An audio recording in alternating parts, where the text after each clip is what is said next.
What's up, everybody, and welcome to another episode of Team Chat Podcast, a video game show where we talk about games, the ones we love, the ones we hate, and everything in between. I am one of your hosts, Jerrett Wilson, joined across the power of the internet by my co-host, Rachel Mogan. Buongiorno. Buongiorno to you as well. How are you doing this fine morning? I'm doing just fine. Everybody ignore the fact that I appear to be a very pale ghost and that I'm in a different room than I'm normally in and that it's not clean because I wanted to use my standing desk today and I will not be dissuaded. So I'm just in a different location than normal. It totally works though, because as we've discussed already, ghosts are very hot right now in video games. Right now, so hot right now. So hot right now. So we're here to talk about some fun gaming topics for you today, specifically giving you a little teaser here. What our cross-developer wish list, I guess, would say. Yeah. Like what games would we like to see other developers make that they normally don't make? So it's gonna little bit of fun hypothesizing coming at you today. But Team Chat Podcast, like I said, is a video game show where new episodes coming out on Tuesdays, 9 a.m. Central Time, and you can listen to those on podcast services around the World Wide Web. You can also watch a video version of each episode over on our YouTube channel. You can find us on social media, such as Facebook, Twitter, and Instagram. Links for all that are in the description below. And you can also join our Discord server, where we're having great conversations about games and other fun topics. Been getting a lot of quality food content over on our Discord lately, which has been great to see, and B, making me very hungry. So keep all that stuff up. Yeah, I mean, I was going to say, kindly stop it. I'm very hungry all the time. I know, but it looks all so good. Yeah, so if you like gaming conversations and food conversations, jump over to our Discord and hang out with us there when we're not, so you can chat with us about stuff when we're not here recording the show every week. But if you also want to help make the show bigger and better, just like our other patrons, James K, Ben W, Michael B, Fuchsia Rascal, Andrew M, Michael S, Brandon W, and our newest patron, Susan M. Thank you all so much for helping us, supporting the show monetarily through our Patreon and helping us make the show bigger and better. But here's what's great. I do have to give two shout outs here, because not only do we get the new patron, Susan, we also got a little bump in our subscription from Brandon. So that that has done, great news, ladies and gentlemen. We have hit one of our Patreon goals where if we were making $30 a month or more, we would get custom emotes created for both our Discord and Twitch channels. So those will be coming out very soon and all that stuff. So that's pretty cool to finally hit one of our big Patreon goals. And I was looking at our other ones, because now we're getting near our $50 one. And I was like, I feel like these need to be bigger, so we might need to do a little bit of a rehash on some of those goals. But you can check all that stuff out at patreon.com/teamchatpodcast, whereas for as little as $1 a month, you can support the show. And in return, we'll give you cool perks like getting the episodes early before their general Tuesday release, access to a private channel on our Discord server, the Rogues Gallery, as well as extra, patrons at our $5 tier also get a special show that's side show where they get exclusive access to it for the first 2 weeks of its release, which is Team Chit Chat, where Mogan and I will talk about topics outside of the world of gaming. So just other things. So you can, a little bit, it's a little show where you can get to know us and the things we like a little bit more outside of the world of video games. But if you can't do that, no big deal at all. We totally understand. But you can also help support the show in other ways, such as writing us reviews, telling us to your friends, commenting on our social media, subscribing wherever you engage or listen to or watch the show. So all of that stuff helps get the good word of Team Chat Podcast out to the masses, and therefore helps make the show bigger and better, because we are bigger and better with all of you listening to us as well. So heart emojis. Another thing, the color finally balanced out because my arms are blocked. All right, so you just gotta sit there all day. Just have the arm. Anyways, I was gonna say, speaking of the custom emote packs that we are now being able to basically commission. So if you know of any artists that take commissions, that do Twitch emotes or any other types of emotes, please send them our way. I'm kind of collecting a little portfolio of people that we're going to be reaching out to. So that's not going to happen immediately, today. But yeah, if you've got somebody in mind and you think they might make some great emotes for us, please send them my way. Put it in the Discord, comment, whatever you want. Yep. because we are desperately, which is fun. The fun thing about this too is that we'll be able to, support another artist and all that stuff too. So, Exactly. so yes, send us your recommendations, please. But before we get into the main topic of the day, let's get a little bit of news and what's coming out soon with our moment with Mogan. Yeah, so because we were off last week, I am going to do a little bit of backtracking just to make sure that we catch everything that came out at the end of January. So already out now, as of the very tail end of January, we have Disjunction for PS4, Xbox One, Switch, and PC. Olija for Switch and PC. I've heard quite a bit about that game, actually. I've actually heard nothing about that game. Really? Yeah. Sword of the Necromancer for PS5, Xbox Series X and S, PS4, Xbox One, Switch, and PC. The Medium. Jerrett and I were talking about this before we started recording. I did not realize this game was coming out this soon. We talked about it back when it was announced at, I guess, maybe the Game Awards. I can't exactly remember. But yeah, The Medium is coming out for is out for Xbox Series X and S and PC. The Yakuza Remastered Collection. I know a lot of people that were really excited about this. So Yakuza Remastered Collection is now out for Xbox One and PC. Tohu. Tohu. Tohu? I don't know. Is out for PS4, Xbox One, Switch, Stadia, and PC. Bonky? Bonkies? Sure. Okay. It sounds like a children's toy. I hope that's what the game is styled like. Anyways, Bonkies is out now for PS4, Xbox One, Switch, and PC. So is Gods Will Fall for PS4, Xbox One, Switch, Stadia again, and PC. And then Turrican Flashback, which I hope is a hurricane of toucans. I bet it's not, but yeah, pretty cool. That's kind of what it sounds like, though. Anyways, that's out now for PS4 and Switch. And then finally, catching us up to today, February 2nd. So out now, Control for PS5 and Xbox Series X and S. So Control, Nice. of course, is already out on existing consoles. Speaking of which, the PS, so don't go out and buy this right now. The free PS Plus games for February are going to be Control Ultimate Edition and Concrete Genie. So if you were already planning to pick that up, just wait a couple more days and it'll be free. So Control and Destruction. And Destruction All Stars is the other free one. Yes, for PS5 specifically, Destruction All Stars. Yes. Speaking of which, Destruction All Stars is out on February 2nd as well for PS5. So is Blue Fire. Blue Fire comes out for Switch and PC on the 4th. Werewolf, The Apocalypse, Earthblood. If you have to have both a colon and a dash in your game's name, it's too long. That was one game. It's too long. So Werewolf, The Apocalypse, Earthblood is out for PlayStation 5, Xbox Series X and S, PS4, Xbox One, and PC on February 4th. And finally, we're going to round this out with the 5th and just call it there because there's actually a lot more. Neo 2, the Complete Edition, is out for PS4 on February 5. Neo 2 Remastered, the Complete Edition, is out for PS5 on February 5th. Neo, why is this? Oh, okay, I see. So Neo Remastered and Neo Remastered 2 are both the Complete Editions are out for PS5 on February 5. Got it. Neo 2, the Complete Edition, is also out for PS4 on February 5th. Okay. Okay, there's so many listed here, I don't really know which one is legit. The point is, a shit ton of Neo collections are out now. You'll just have to take my word for it, and they're all for various PlayStations. And Kinetic Edge, last one, Kinetic Edge, for PC on February 5th. And that's about everything that's coming out this week. Nice.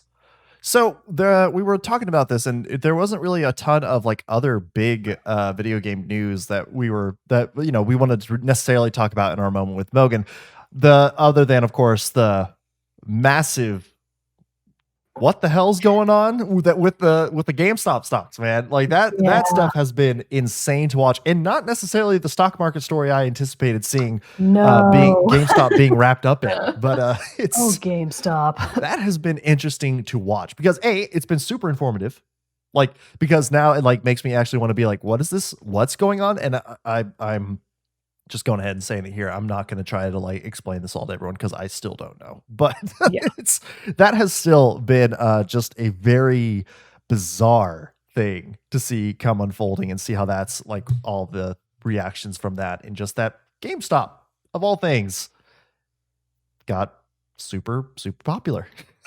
Well, It's just pretty there crazy. are like if you're interested in any of this kind of stuff from an economic theory standpoint, it is fascinating. Oh So yeah. if you want to go look up videos about what's actually happening, basically a bunch of people shorted GameStop stock because they were like, "Oh yeah, it's a failing business. We're going to short all Mhm. this stock." And then a bunch of other people were like, "You bastards think you're going to make so much money off of shorting this stock, don't you? Well, fucking joke's on you because we're all going to buy the stock and then the stock price is going to go way, way hella high up and you're going to be out. You're just going to be dead out." Destroying these, yeah, like bankrupting these hedge funds and everything It that did is it. It fascinating. is fascinating. And it's fascinating to see everybody, the established Wall Street elite, air quotes, freaking out And that it this is is also an happening. incredible example of market manipulation in favor of people that already have money. Oh So yeah. it's gross, but it's fascinating. So Yep. go look it up if you're interested in A, being mad, and B, just seeing what people can do when they actually Hmm. band together Oh yeah. to make some crazy stuff happen. It's been very fun to follow, I Yeah. will definitely say. But yeah, so economics aside, we didn't really have much else to talk about news That was wise. it. So we're going to jump right into our main topic of the day, which like I said, is Mogan and I are created a list of games that we would like to see. Well, not even necessarily games, I guess, but just like developers are like wish list of some hair flying around. I could see it on the camera. Ooh, Oh that was gosh. distracting. Uh-oh. Puppy hair. But of just like games, I don't know, Mogan. This is your topic idea. How would you describe it in your mind? Yeah, I've so realized I'm tripping all over myself trying to say like what this is. the basic idea actually came from our Discord. Some people were talking about this, and it's just kind of a fun little thought game to try and think of games that you would want to see developed by a developer that doesn't normally make them. Mhm. So one of the examples from our Discord, which Jerrett, I think is kind of one of your starting ones, so we might as well just launch it off right there. Sure, sure. Brandon, I don't remember his actual screen name right now, but he had a really Weeabr. funny suggestion that I think is just fantastic. It's a really good idea. Yeah, so I think this kind of came up. The conversation around it kind of came up when it was announced that Lucasfilm Games was now going to be this new umbrella for it, and then Ubisoft making it the Star Wars game. So Yeah. Brandon in our Rogues Gallery channel over on our Discord said, if Lucasfilm is getting various studios to make Star Wars games, then I request, nay, demand a, Demand. a Jedi action game developed by either Platinum or Capcom. Which Platinum Games is Devil May Cry, Bayonetta, stuff like that, and obviously Capcom. We all are very well versed in Yeah. what Capcom games bring, but which I was like, that's interesting, That's and a fun also idea. I would be very on board with that because my mind went straight to, okay, but you know what game would be really cool to see not only as a remake or remaster, but that would fit very well into this Platinum Games version of a Star Wars game is Jedi Power Battles from the PlayStation Oh, 1. the only other game I know from you is KOTOR, so that was going to be my only possible guess. But no, because that game, it was literally, you're just Jedi and you're going through, you're fighting like through the events of episode 1 and stuff like that. But you're going through and you're fighting on Naboo, you're fighting battle droids, but I could see it being lent very well to using getting massive combos and pulling off insane moves, launching players into the air and staying there for like 10 minutes, just like an over stylized Star Wars action game, but exactly the same kind of game that Platinum Games could deliver. I think that would be really, really cool to see.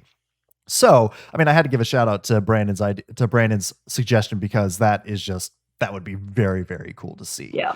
But so what kind of came to your mind then, Mogan, when you started on this and we're just kind of being like, yeah, this would be fun to see? Well, mine were much more specific in terms of I have very specific games that exist in the world right now that I want to see made by somebody else. So Mhm. the first one is probably the most variable, so we'll start with that one. I want Devolver Digital to come out with their own Mario game.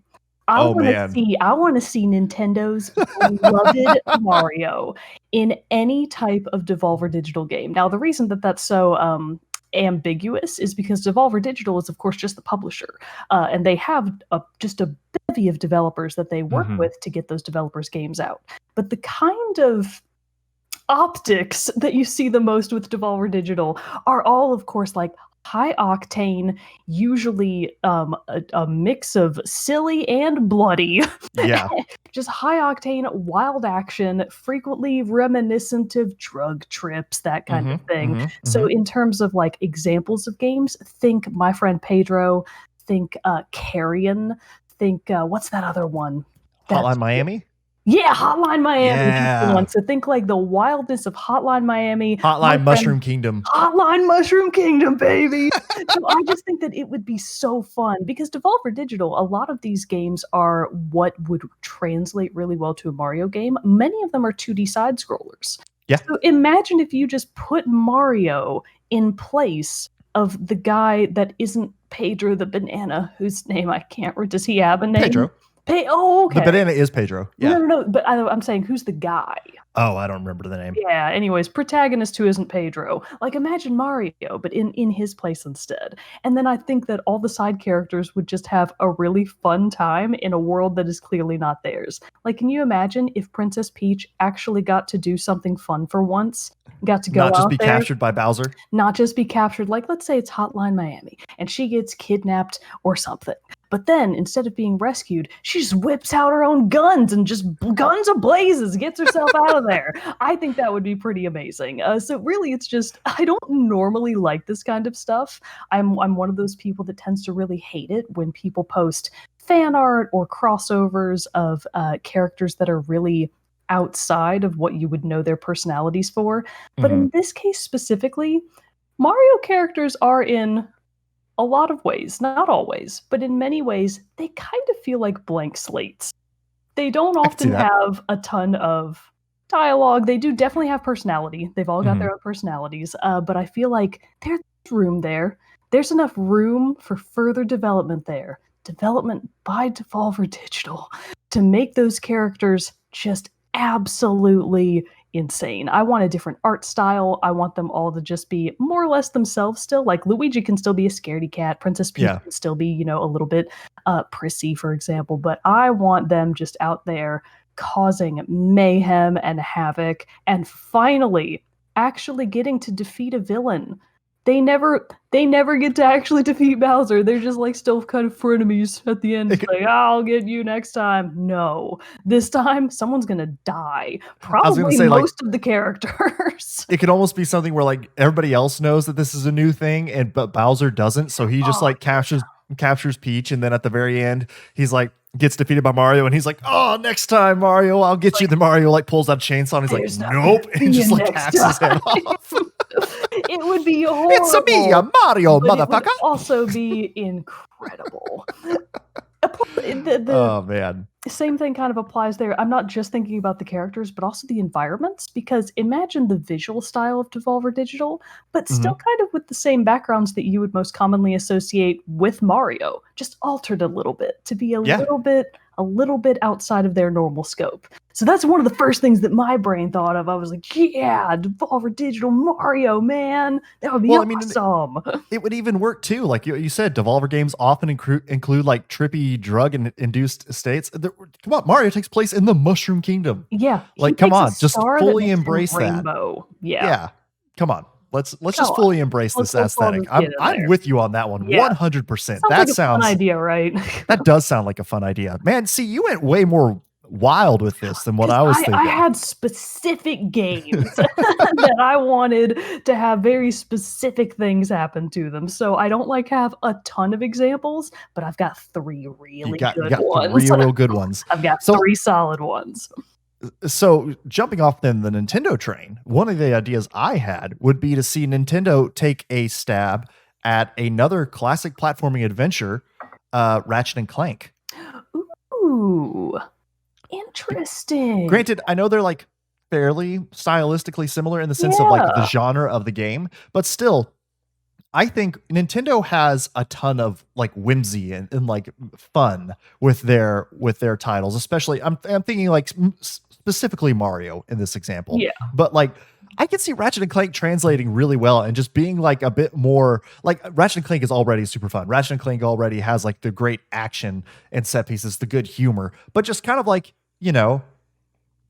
seeing it taken to that Nintendo level of whimsy, I I think think it could would be be really pretty. interesting. Yeah, I kind of see where you're going here. I think something that in particular would be really cool, and somehow this didn't come up in the Devolver Digital example, but Ratchet and Clank I feel like is a great example of this because they get so many cool and wild weapons. Hmm. What a great thing to place onto like the idea of hitting blocks to get a power up, or you Yeah. kill an enemy and you get their power up. That I think would be really cool, where you don't necessarily have a set arsenal per Hmm. level as Ratchet and Clank. You kind of get additional weapons within that same level that you've probably seen before, but that you have to acquire right then and there, either from doing stuff in the environment or from defeating enemies. I think that would be a really neat idea. Yeah, and because like that kind of lends itself already to what Mario games have, because like you can unlock the fireballs, the ice, the ice balls and stuff like that Mario can use and everything. You already have a companion usually with like either Luigi for like player 2 or Yoshi that you ride and get around levels. And in Ratchet and Clank, like he uses Clank's like propeller to like fly around a little bit, jetpack, all this other stuff. And I think it lends itself like I think it would be kind of fun to have Ratchet and Clank and see that kind of taken almost to not maybe a full 2D side scroller, but still I think that could be pretty interesting to see as well. Just kind of like see that world and the normal like action set pieces of Ratchet and Clank, transfer that over to, a 2D side scroller could be Yeah, pretty interesting to see. I And think that. two, as long as Mr. Zircon comes back, that's all I Oh care. yeah, as long as there's Mr. Zircon. Plus, Mario almost always has a smaller companion type. Pretty much ever since I guess Sunshine, because in Sunshine the backpack was kind of his companion. And Yeah, before then that you there had was Minish Cappy. Cap, and then you had Cappy, and then there's the Luma in both of the Mario Galaxy games. Mm-hmm. So he's Mario usually does have like an NPC type of companion. So that could translate really well. And then I just had a different thought that I thought would go really well off of this too. Oh, the types of level movement. So, Ratchet and Clank does have, Mm. it's obviously a platformer, but I Yeah. feel like Mario tends to have, especially in Odyssey, a really interesting layout of different types of moves that he can do with the environment, like throwing your cap and jumping to it, and then jumping off your cap, and then just kind of chaining together these wild moves, like Yep. triple jump that progressively gets larger, the The backflip. backflip. Yeah, Yeah. like doing a ground pound and then the jump off of that is bigger. Those types of things I think would be really fun to see in really kind of any other game, any other platformer. And Ratchet and Clank is a great candidate for that. Yeah, I think it'd be a lot of fun to see. Yeah. So that was one of my first picks. That one of the things that came to mind. What's another Very one for you? solid idea. So I'm saving my best one for last because I feel like I'm going to have the most to say about it. But Okay. the other one, and I will preface this by saying I know that there kind of already is a game that is sort of like this, but it's not quite what I want. Okay. I want the Pokemon Company, or not necessarily the Pokemon Company. I want them to take the idea of pure Pokemon. Think Heart Gold. Go way back. Think like Sure. Pokemon, Heart Gold, Soul Silver. I want that type of game for Monster Hunter. Like, I want you, Oh, yeah, yeah, yeah, yeah, yeah, I yeah. want you to be able to have, because in Monster Hunter, you're always just a nameless, yeah, actually, you don't even really get a name. You're just a nameless, more or less faceless, because you have a bunch of armor on all the time, hunter. And you're just Right. out there hunting these giant monsters, and in the context of Monster Hunter, killing them in the vast majority of cases. And sometimes those monsters are really cute, and you don't actually want to hurt them. And in those cases, I feel like Pokemon could really kind of come in and save the day, because what I want to do is be able to go out there with my little character in my little 2D, turn-based combat system. I want to go find the monsters per usual. You'll still have your quest log, and you'll still be out there hunting specific monsters for specific reasons. You'll still be able to collect materials for making new armor, blah, blah, blah. It'll help you later on in battle. But during that process, rather than kill the monsters, it will be a requirement. So even in Pokemon, you can technically, I guess, KO. They don't really say you're killing the Pokemon that you defeat. You probably are. Fucking dead. You probably are, but there will be no killing in my ideal game. You will exclusively be catching the monsters. So you'll just throw out your Pokeball, catch a cute little monster, and then add them to your gigantic Pokedex, I guess. And then as part of that, you get to pick which monsters join your team, because all of Nice. these fun monsters from Monster Hunter. Like, give me the Paolumu. The Paolumu is the Monster Hunter World and probably other games creature that is like the inflatable bat. Oh, yeah. I've fought that one. Yeah, he's crazy and silly and fun. It's just a silly little creature, and it's like, yeah, that's so Pokemon adjacent. Like, if you pixelated that monster and slapped it into Pokemon, that could be a thing today. Like, inflatable fire bat. That's just it's such a good comparison. I just think to just take everything from Monster Hunter and just shove it into Pokemon, and then you get to add those buddies to your team, and then you get to go out and fight with them and actually use their moves. I feel like that has a lot of potential because these creatures have wild combat and moves that they can use on you, but I want to turn the tables and use them on other monsters, but not in a way that kills them, just in a way that knocks them out so that I can capture them. And then I guess, I don't know, give them to a humane preserve or even just release them. I don't care. We'll do catch and release. It'll be for research, of course. Right. It'll be for research. So you capture them, you tag them, and then you set them go again. I'm developing the game as I'm thinking. I like this. I like how this sounds. Yeah, but I like the sound of it too. When you're saying even like Pokemon, so you mean like even because you were saying like pixelate the monsters and stuff like that. So you mean like throwing it back to like the older look of Pokemon games too, not like with what like Sword and Shield looks like now. No, God, no. I mean, I wouldn't have anything against that per se, but I didn't want to use Sword and Shield as my example because it has a lot of gameplay things about it that are not what I want. So I want like the gameplay of the older Pokemon games. It can have the graphical look of the newer games. That's perfectly fine by me. But it just needs to have the more, I guess, pure Pokemon gameplay. Yeah.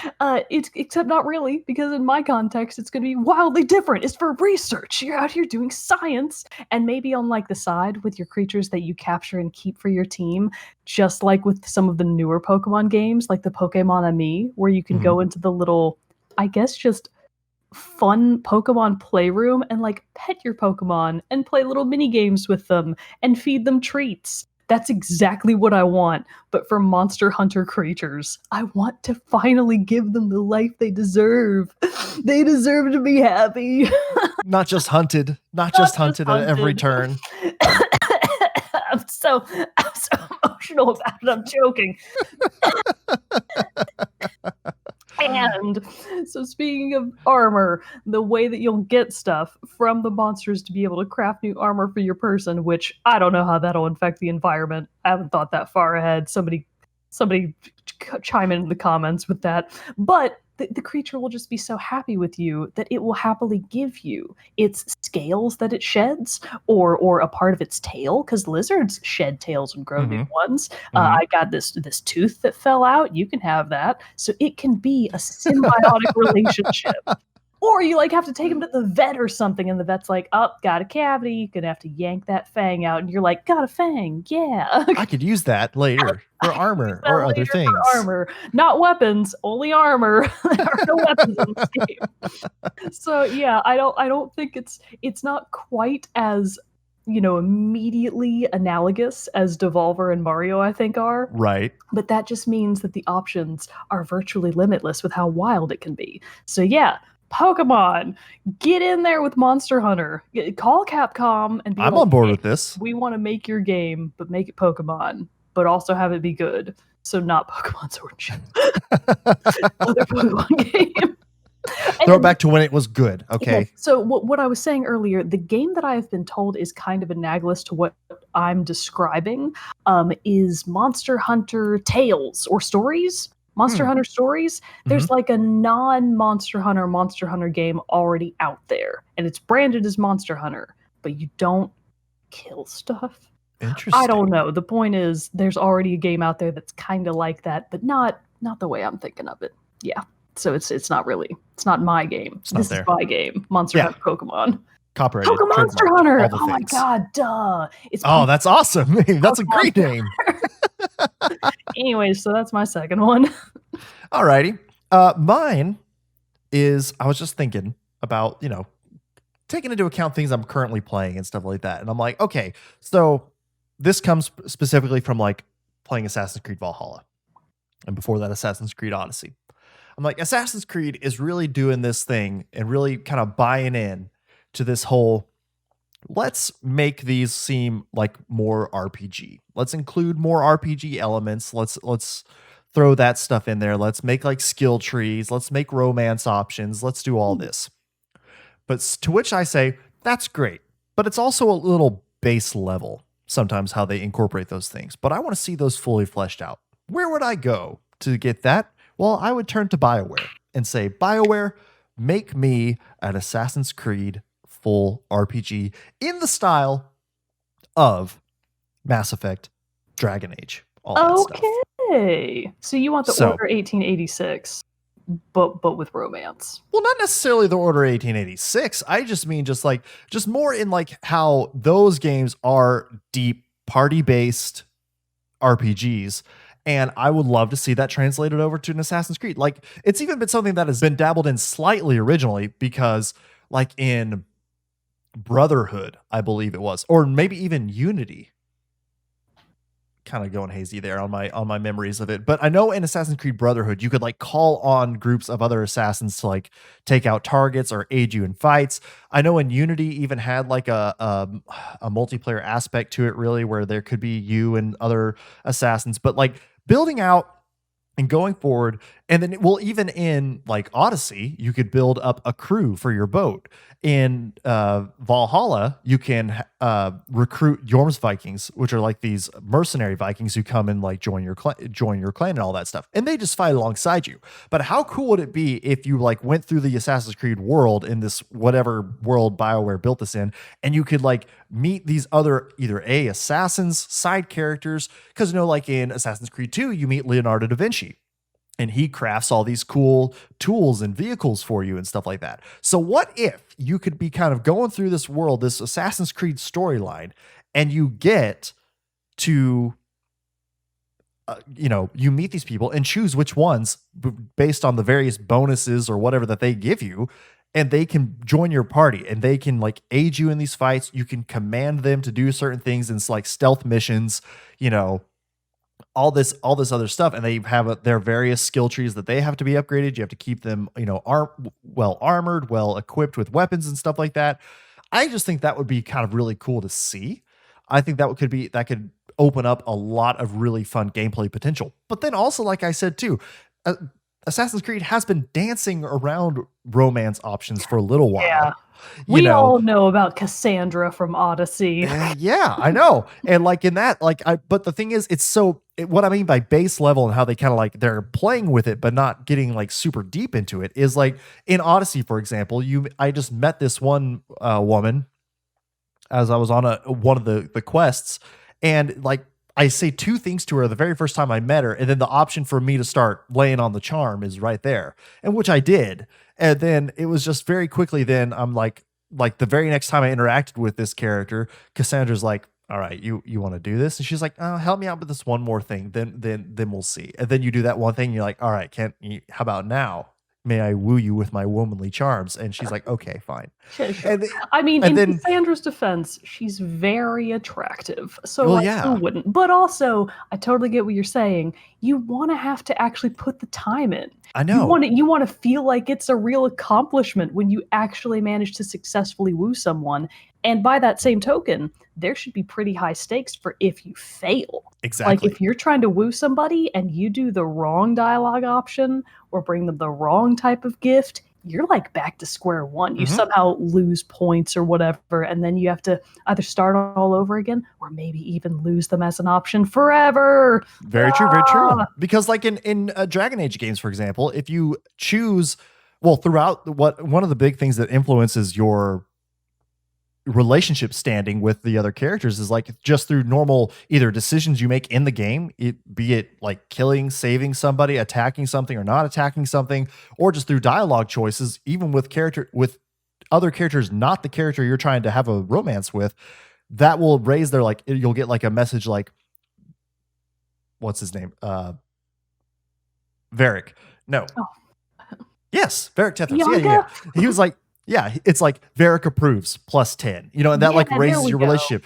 Something like that in there. Because Like like how in even in Dream Valhalla, Daddy, when you do something nice, you get like the little explosion of like eggplant yeah, emoji like when you hearts get and like stuff like stars. that around the and they're like, Yeah, or like if yeah, you yeah, do it yeah. bad, it's like a little dark shadowy outline and they frown and you're like, Hmm. "Oh no, I effed it up." So Exactly. those visual and audio cues, I totally get. I totally get And what you're talking about here. like what you were saying too with like, repercussions for it, like you can even like you could lose based on certain decisions you make. You could lose characters as either party members or Ooh, romanceable options. Different things yeah. like that. And so, because even like in Valhalla, the little bit of the relationship romance stuff that I've seen in there is literally, I as Eivor was at this wedding, and one of the another character that I like briefly interacted with is like coming up to me, talking to me, and it basically gives me the option to be like, and he's like, "You wanna?" And Avor's like, she was like, "Yeah, yeah, sure." I was like, "Sure, why not?" And you go like find a secluded place, have your business, have your fun, and then that I was it. just did a jigsaw puzzle, everybody. It was very chaste. Nothing happened. But so I was like, I appreciate what Assassin's Creed is doing, building out, like embracing more of these heavier RPG elements. I kind of just want to see it go all the way. Yeah, just like get So like all in there. exactly. And I think BioWare could be a very good developer to do that. You know what? The more you talk about it, the more I'm like, yeah, Yeah, okay, that does I'm sound in pretty this. awesome. I'm on board. And I feel like if they actually did that, my interest in Assassin's Creed would skyrocket. Mhm. So if they actually incorporated some of those elements, I might be tempted to finally play one. Which Not currently, but someday maybe. yeah, maybe. And like I know we were talking a little bit on the romanceable side of things, but like still just even like I think the party system and like Yeah, having I that in feel like there I that think could be would be a really fascinating. cool thing to see what that would look like in the Assassin's Creed world. That's even kind of similar to the way you recruit people in Fire Emblem, because even Mm, if you're not necessarily romancing a character, you still often have to improve your relationship status with them to be able to recruit them to your team and actually use them in battle. So I think that's a really cool idea. There's a nice. little kitten snaking around my legs. Oh, Grizz, Can I help you? He's probably just wanting food. quit That talking to that man in the computer. Talk to me. talk to me. I don't even like Uncle Jerrett. He's mean to me. I'm sorry, Grizz. No. I want Grizz to love me. So my last one then is actually kind of similar to yours, but Okay. also kind of not. In terms of romance is definitely going to be a part of it, but that's just part of it. I want I We feel want like this somebody is to love. dude, this is my dream game. I would never stop playing it. I Okay. want Breath of the Wild. Same characters, everybody's still there, exact same cast. I want Breath of the Wild, but add in a lot of elements from Stardew Valley. I want basically to, Mm. sure, keep some of the smaller enemies, maybe even keep a boss in there, but Yeah. that's not really the focus because what I want is to be able to play as Link. And you basically go around the map, you explore everywhere, you uncover all of these villages, much like you do in Stardew Valley. And in Stardew Valley, you kind of pick where you want to put your farm right off the bat. You're like, oh, I want the river farm or I want the mountain farm. In my version of Breath of the Wild Stardew Valley, Breath of the Stardew Valley, or perhaps Stardew of the Wild. So in Breath of the Stardew Valley, you'll have to, of course, explore the map just like usual. I love the exploration factor. And once you've kind of got the lay of the land, then you get to go and pick which of these villages you're basically going to set up shop in. You play the game, you finish the game, you beat Ganon, then you go back and you're like, ah, finally, some downtime. Time to get to farming, which I Hell yeah. assume is the only other thing Link would do with his life. It's what he did in Twilight Princess. He like Yeah. helped out on a ranch, I think, or something. I don't know. Anyways, the point is, after you defeat Ganon, I want you to be able to go back to any of the villages because in Breath of the Wild, your house can only be in Hateno Village, which, first of all, excellent choice. Hateno is so pretty. It's honestly probably the one that I would have picked regardless. But you can go to any of the villages you've been to before. You could even, I guess, go to the absolute middle freaking nowhere if you Mhm. wanted to be a hermit. Lay down your house and get started on your farm because there's so many things already existing in Breath of the Wild that you could absolutely just put on a farm. You know how much stuff you can collect in that game, so let me go collect a bunch of lavender, out in the wild, out in the breath of the wild, and Yeah, then I'm going to yeah. bring it back to my farm, turn that crap into seeds, plant it, and suddenly I'm a lavender farmer. That's exactly what I want. And then, and this is mostly just because I want to marry Prince Sidon, but don't read too much into that. I absolutely, there has to be the option to romance people in Breath of the Stardew Valley. And it's Yeah. really kind of almost any character, because even in Stardew, not every character is considered eligible for you to be able to marry, but like Prince Sidon's definitely an option. I guess Yep. Zelda, if that's your persuasion. Mhm. Maybe even like her dad's ghost. Maybe he's like, Nice. kidding, not really. Nice. But yeah, you see where I'm going. You I see where do. I'm I going do. with this. I just want to be able to have Link finally have a nice chill time and be able to have a farm. But also, what happens if you want to upgrade your farm? What happens if you realize, oh man, my house is okay, but I don't have the kitchen upgrade yet? Mhm. Obviously, you have to go get more materials. So you can still use the fast travel function to travel around the map, get different materials like rocks, boulders, gemstones, trees, of course. You still need all of your standard materials, but then you bring them back to your farm and you use, oh, what's his name? Bolson? I Oh think it's yeah. Yeah, yeah. Bolton. So The he'll be your main the carpenter. merchant. He'll be like, Yeah. Bolton, here, I brought you all this crap. Upgrade my house, just like Robin does in Stardew Valley. And he'll Oh be like, wait, I was brilliant. wrong. Sorry, not Bolson. Beetle. Beetle is the merchant. Oh, Beetle is the merchant. But actually, Beetle has a very Stardew specific purpose in Breath of the Stardew Valley. Because Mhm. in Stardew Valley, there's that traveling merchant that comes around on Yep. Fridays Yep. and Yep. Sundays. That's in like the carriage, and she just sells like weird, cool stuff. That's Yeah. exactly what Beetle can do. So There's a lot of promise in this game. you see exactly where I'm going here. I'm picking up what you're putting down. Yeah, so Nintendo and Concerned Ape, I desperately need you to partner up and create Breath of the Stardew Valley. I know that Concerned Ape is actually very busy making Yeah. Yeah. his existing game even better. And I think that this came to mind because I've been playing a lot of Stardew Valley recently, and you just started streaming Breath of the Wild. I So I was did. like, oh, two of my favorite games together forever. It could only be perfect. So yeah, that's what I want. And Maybe then even you could have a pet. I don't know what kind. well, there are There's dogs and yeah, stuff there's like that. Yeah. foxes and stuff. Sure. Anyways, And that's what I then want. in to piggyback off of this, in Breath of the Stardew Valley 2, to combine to take this a deeper level and combine Star Wars things now into this, is whenever the threat that Link has to go take care of in Breath of the Stardew Valley 2, when that happens, Zelda, whoever comes to warn him of the impending danger and doom, when they finally find Link on his farm, this now well-established, thriving farm/community. Oh, he's rich by now, for Yeah. sure. The opening line of that has to be taken from Rogue One, where Director Krennic finds Galen Erso on that one planet, and he goes, "Farming? A man of your talents?" That's how the game. Yeah. That's how Breath of the Stardew Valley 2 That's how has Breath to of the start. Stardew Valley 2 starts. I think that's a great. So you know what? We're just gonna chain Breath of the Wild into Stardew Valley into Star Wars, and it's just Yes. going to be a never-ending game. Eventually, it'll become Evil Within, and then it'll circle back to Mario, and then I guess it'll become a Zelda game again. And all will be complete in And this circle of all video will be gaming life. complete. Yeah. I think that a lot of these are, this was just a fun little thought exercise just to look at what's already available and go, what do I love? Or alternatively, what do I hate? And Yeah. who do I think can make this better and or fix it? And Yep. I want Monster Hunter to be solved. I want the problem of killing monsters in Monster Hunter to be solved by Pokemon. I want the problem of Mario's frankly a little boring as Mhm. a character to be solved by Devolver Digital, and I want Link to finally get to fucking relax and just have a farm and just have a good time and finally actually maybe get some smooches on the side. You know, I just want him to have a happy life, man.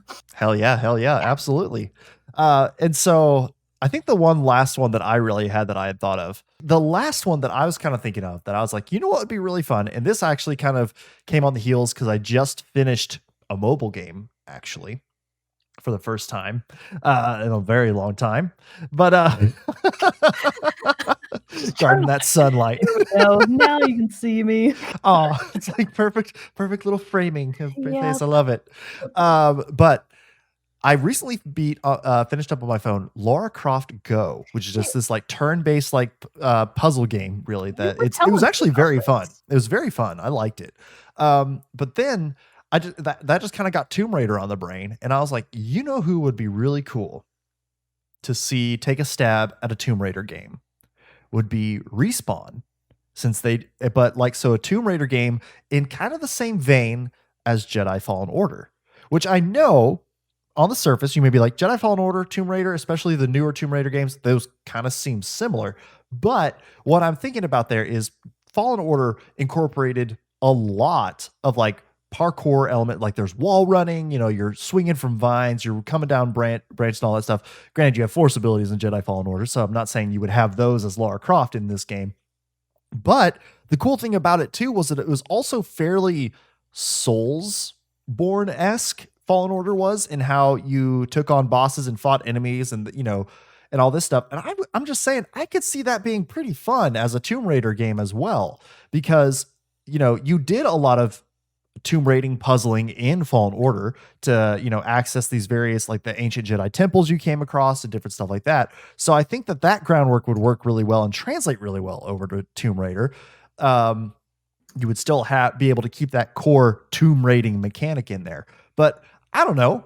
Maybe at the end of one of the tombs you raid, you have to fight some gigantic monster more that has like very refined and precise, actions and movesets, like what you would see in a Souls game, or even in the bosses of Jedi Fallen Order, that like you really have to fight those. And you can use all the weapons at Lara's disposal. You got her dual pistols. You might have like a pickaxe, like what you use in the 2013 reboot of Tomb Raider. I'm sure she's got like a whip, something like that, something other stuff she could use, or even some other, I don't know if she does, but she might need some kind of grappling hook. She can make some grappling hook out of the pickaxe. She definitely has a grappling hook at some point, for sure. Yeah. So I'm just saying, like, make this really cool, environmentally heavy game that you really have to use the environment to your advantage, either through like wall running, doing some parkour, swinging on vines, but then still maintaining that like base core of the tomb raiding and the puzzling, but then just throw in like a little hint of like some more Souls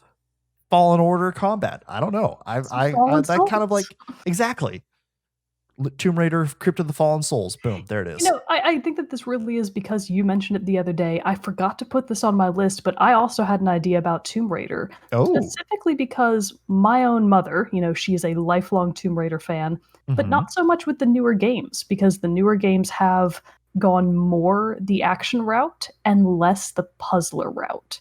Yeah. So I was thinking, well, we can solve that really easily by taking Tomb Raider and making it a Nancy Drew game. Just have it be all puzzle, because I really do think that would be super cool for Tomb Raider, is to have a more not necessarily a point and click like Nancy Drew, but to have a Tomb Raider game that is predominantly puzzles and exploration and tomb raiding. Not combat, not crafting, not this kind of survivalist stuff that they added in the newer games, which I do enjoy. I enjoy them. Right. But I totally agree that Tomb Raider has been slowly leaving the puzzler realm, which, for fans of the older ones, that kind of suck. So I want it to take a hard left straight back into Puzzle Town. But just have it have the new graphics and have like a really cool story underneath it, just like with the newer games. Have Laura be investigating some wild new mystery, and it's something that really, just unfolds before you as you explore new artifacts and raid tombs. I feel like that would be a really fun game. Come on, Square. Make Tomb Raider now. Yeah. Square Crystal Dynamics? Yeah, it's Crystal Dynamics. Yeah. Right. So yeah, I'm all about all doing that. I think let's get on it. We've got some great ideas here, developers. Listen to us, take our ideas, give us a small cut of the percentages later on. Yeah, we just did half the work of think tanking the next 5 great games. Yeah. We deserve a cut. Come on. You've got a wealth of knowledge right here, sitting behind these 2 microphones. Let's get something moving here. Yeah. Let's get something going. The masses will thank you later with their wallets. So. We'll thank you too with our wallets, probably. Exactly. Although we expect free reviewer copies, of course. They're our idea. Oh boy. Oh man. Well, yeah, this is a super fun little like dive into just the what ifs, and like you said, a fun mental exercise to kind of see like what we could see different developers doing with some previously established titles. And I don't know, I may be biased, but I think our ideas are gold. I think they're amazing. I think So, we have great ideas, and we definitely also want to hear your crazy ideas. oh, for sure. Mash 2 games or 2 developers together, or a developer into a specific game. Let us know. I want to also explore other people's imaginations and see what they're able to come up with. Definitely. So you can do that by sending us an email at teamchatpodcast@gmail.com, commenting below wherever you're enjoying this episode.